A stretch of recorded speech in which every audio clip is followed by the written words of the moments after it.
The lights of the View studio glimmered brightly, casting a polished sheen across the long table where the host sat, each microphone positioned perfectly in front of them.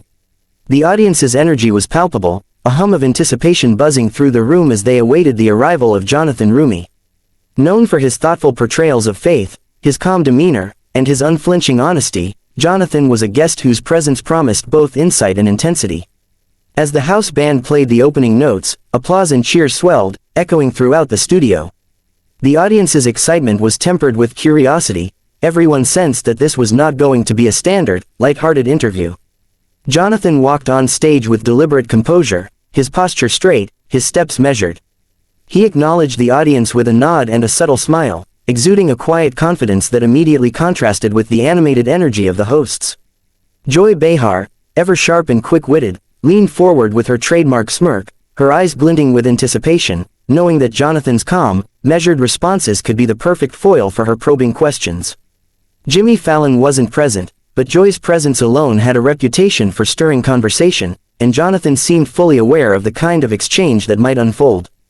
"Jonathan," Joy began, her voice tinged with curiosity but edged with a hint of challenge, "people say your perspectives on faith are, well, let's say, very direct.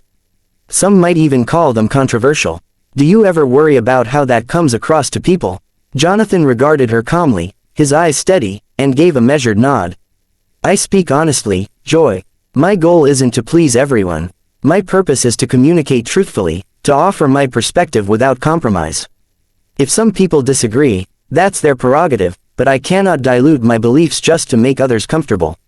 The audience leaned in, sensing the tension rise subtly but unmistakably. The opening exchange had been civil, but now the room seemed to recognize that the conversation might escalate. Joy's smirk hardened slightly, and her voice sharpened as she pressed further. "But critics say that approach is rigid, maybe even judgmental. How do you respond to accusations like that?" Jonathan's gaze remained unwavering, his voice calm but assertive. "I respond by listening first," he said deliberately. "Respectful dialogue is always possible, but honesty is non-negotiable. And truth, true conviction, often makes people uncomfortable. That doesn't make it wrong." There was a ripple through the audience, a subtle collective intake of breath. They could sense the power dynamic shifting. Joy, usually in control of the conversation, paused for a moment, reassessing. Jonathan's calm, authoritative tone contrasted sharply with her probing, sometimes confrontational style. She attempted to regain footing, her voice rising slightly, tinged with incredulity. "Well, some would argue that your views aren't realistic. Faith alone can't solve problems in the world. Don't you think people might be expecting more actionable solutions?" Jonathan tilted his head, his expression softening yet remaining unyielding. "Faith isn't a substitute for action," he explained, each word deliberate, precise. "It motivates action. It guides moral decisions. It reminds us to act with integrity. I don't claim faith solves everything by itself, but it inspires purpose and perseverance. To dismiss it because it doesn't provide instant answers is to misunderstand its role in shaping people's lives." The audience, previously chatting and clapping lightly, fell into a tense hush. Every word Jonathan spoke carried weight, every pause deliberate, every gesture measured. Joy's attempts to regain control were becoming increasingly visible, her smirk flickered, and for the first time, a hint of uncertainty shadowed her expression. She leaned forward, voice quick and probing. "But don't you think some people could see that as self-righteous? Isn't there a danger in being too certain?" Jonathan's eyes met hers directly, calm but piercing. "Certainty in your beliefs doesn't mean imposing them on others," he replied firmly. "It means standing by what you know is right, while still engaging respectfully with differing viewpoints. I've learned that clarity and conviction are strengths, not threats. The danger isn't in certainty, it's in abandoning integrity for the sake of comfort or approval." The audience was visibly captivated now. Cameras panned across the rows of viewers, capturing faces frozen in awe, some nodding in agreement, others leaning forward, mouths slightly open in astonishment. The tension in the studio had shifted. What had started as a standard interview had transformed into a demonstration of presence, poise, and authority. Jonathan's calm composure, paired with his unwavering clarity, had taken command of the room in a way that few could ignore. Joy attempted one final challenge, her voice sharper, more insistent. "But some people say that speaking so bluntly can alienate your audience. Isn't there value in softening your message so more people can hear it?" Jonathan's expression remained steady, almost serene. Softening the truth for comfort is a disservice, he replied evenly. Real dialogue isn't about sugarcoating. It's about being honest while remaining respectful. I can communicate respectfully without compromising the essence of what I believe. The audience murmured in approval, applause breaking out in scattered waves. Even the crew behind the cameras seemed momentarily arrested by the exchange, aware they were witnessing something extraordinary in live television. Jonathan's measured, deliberate tone had not only shut down the aggressive probing but had also elevated the conversation into something more profound, a public lesson in integrity, composure, and the power of controlled conviction. Joy opened her mouth, perhaps to counter, but Jonathan leaned slightly forward, voice carrying quiet authority. This isn't about winning a debate, he said. It's about being honest, about standing firm in what you believe without belittling others or resorting to theatrics. Respectful dialogue is possible, and it's what I'm offering here. If you can't receive it, that's not my failure, it's yours. The studio audience was silent for a beat, stunned by the unflinching calm and precision in his words. Some whispered to neighbors, trying to process the power shift, while others clapped softly, recognizing the rare display of authority and integrity.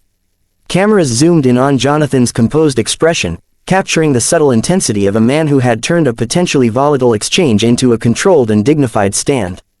The moment the cameras cut away, the atmosphere in the studio remained thick with tension. Producers whispered frantically into their headsets, coordinating post-segment transitions while assistants scurried back and forth, trying to anticipate the social media storm they knew would hit the moment the clip went viral. Jonathan Roumie remained calm, standing with deliberate composure, fully aware that the impact of his words had already set the tone for the aftermath. Behind the scenes, staff moved like a well-oiled machine, yet even they seemed momentarily captivated by the intensity of what had just occurred. His measured tone and unwavering stance had left an impression that no one in the room could ignore. Joy Behar, typically quick to recover and counter with a witty retort, sat back in her chair, her expression a mix of disbelief and frustration. Her sharp edge had been met with calm authority, and for once, she appeared unprepared for the impact of Jonathan's clarity. She fidgeted slightly with her notes, trying to regain her footing, but it was clear the dynamic of the interview had shifted. The audience, meanwhile, was buzzing, some clapping, some whispering to each other, others pulling out phones to immediately capture and share the moment. The energy was electric, charged with the knowledge that they had just witnessed something extraordinary. Within minutes, clips of the confrontation were circulating on social media. Short snippets showed Jonathan leaning forward, speaking with deliberate calm, and Joy momentarily flustered by his unyielding honesty. Fans of the actor flooded platforms with praise, commenting on his poise, his articulation, and the quiet authority with which he had dismantled every attempt to provoke him. Hashtags like #Jonathan Roumie on The View, #Stand Your Ground, and #Live TV Masterclass began trending, amplifying the incident far beyond the studio walls. Each clip, shared thousands of times, was dissected frame by frame, viewers marveling at the subtle power in Jonathan's gestures, his calm eye contact, and the way he refused to rise to confrontation while remaining utterly assertive. Backstage, his publicist caught up to him, a mix of concern and excitement in her voice. "Jonathan, you might want to issue a statement, clarify your position, this is blowing up fast." Jonathan shook his head slightly, smiling with quiet confidence. "No need," he said evenly. "The statement is the way I conducted myself. The walk, the words, the tone, those were enough. Anything more would only dilute what was communicated." His composure remained unshaken despite the mounting frenzy, a clear reflection of the very principles he had articulated on air. Meanwhile, entertainment news outlets began picking up the story. Headlines proclaimed, "Jonathan Roumie shuts down Joy Behar on live TV, actor commands attention with calm authority during heated exchange, and viral clip shows power of integrity in live interview." Analysts and cultural commentators dissected the moment, noting how rare it was to see someone maintain control of a live discussion without resorting to theatrics, sarcasm, or aggression. Podcasts dedicated entire segments to analyzing the verbal exchange, exploring not only what Jonathan had said, but how he had said it, every measured pause, every deliberate gesture, every unflinching gaze becoming a point of discussion. On social media, fans celebrated the actor's ability to stand firm while remaining respectful. Comments ranged from admiration of his courage to discussions about integrity in public discourse. "This is how you handle yourself on live TV," one post read. Another tweeted, Jonathan Roumie just taught the world a masterclass in composure and truth. Respect. Even prominent figures in the entertainment industry shared clips, praising the manner in which he had navigated the challenging encounter, highlighting how he had maintained dignity while addressing provocative questions head-on. The audience in the studio, although the live segment had ended, lingered in discussion.